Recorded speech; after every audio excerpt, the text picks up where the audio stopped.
Hello friends, welcome to Krish cooking zone. சில பேர் சுறுசுறுப்பாக இருக்க முடியல, ரொம்ப டல்லாக இருக்குன்னு படுத்தே இருப்பாங்க. இவங்களுக்கெல்லாம் இது இல்லாமல் இருக்கணும்னா நான் உங்களுக்கு ஒரு தீர்வு சொல்கிறேன். இந்த வீடியோவை மறக்காமல் ஸ்கிப் பண்ணாமல் பாருங்கள்.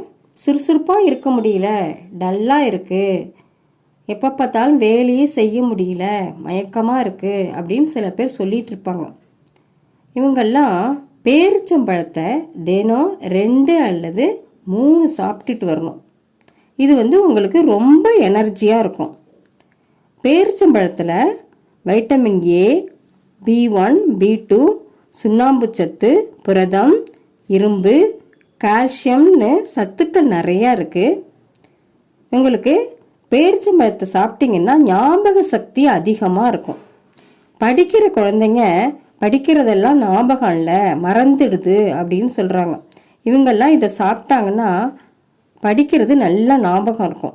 அதனால் படிக்கிற குழந்தைங்க டெய்லி 2 பாலில் கலந்து இதை சாப்பிட்டுக்கிட்டே வரணும். உங்களுக்கு இறைச்சியை விட பேரிச்சம்பழத்தில் அதிக அளவு இரும்பு சத்து இருக்குது. இதை தினம் இரவில் கொதிக்க வச்ச பாலில் 2 போட்டு சாப்பிட்டா மலச்சிக்கல் பிரச்சனை உங்களுக்கு இருக்கவே இருக்காது. உடல் உறுதியாக இருக்கும். நாம் நீண்ட காலம் வாழறதுக்கு இது உதவியாக இருக்கும்.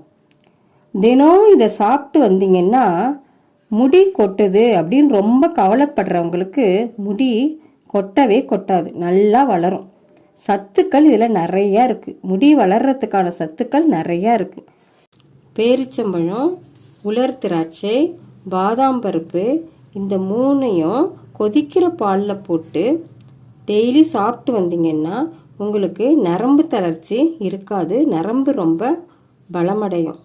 பேரிச்சம்பழத்தை ஒரு பாட்டிலில் போட்டு அதில் தேன் கலந்து தினம் சாப்பிட்டு வந்தீங்கன்னா உங்களுக்கு உடல் வளர்ச்சி அதிகமாக இருக்கும், எலும்பு வளர்ச்சியும் அதிகமாக இருக்கும். இதை குழந்தைங்கள்லேருந்து பெரியவங்க வரைக்கும் தினம் சாப்பிட்டீங்கன்னா மூளை உங்களுக்கு புத்துணர்ச்சியாக இருக்கும். டெய்லி நல்ல சுறுசுறுப்பாக இருக்கலாம். சுகர் உள்ளவங்க உங்கள் மருத்துவரை கேட்டுட்டு சாப்பிடுங்க, அளவோடு தான் சாப்பிடணும். சுகர் உள்ளவங்க இது இரத்த கொதிப்புக்கு நல்ல யூஸ்ஃபுல்லாக இருக்கும். இந்த வீடியோ உங்களுக்கு பிடிச்சிருந்தா லைக் பண்ணுங்கள், உங்கள் ஃப்ரெண்ட்ஸ் அண்ட் ஃபேமிலிக்கு ஷேர் பண்ணுங்கள். இது போன்ற மேலும் பல வீடியோக்களுக்கு சப்ஸ்கிரைப் பண்ணுங்கள். பக்கத்தில் இருக்கிற பெல் ஐக்கானை கிளிக் பண்ணி ஆல்னு செலக்ட் பண்ணுங்கள். தேங்க்யூ.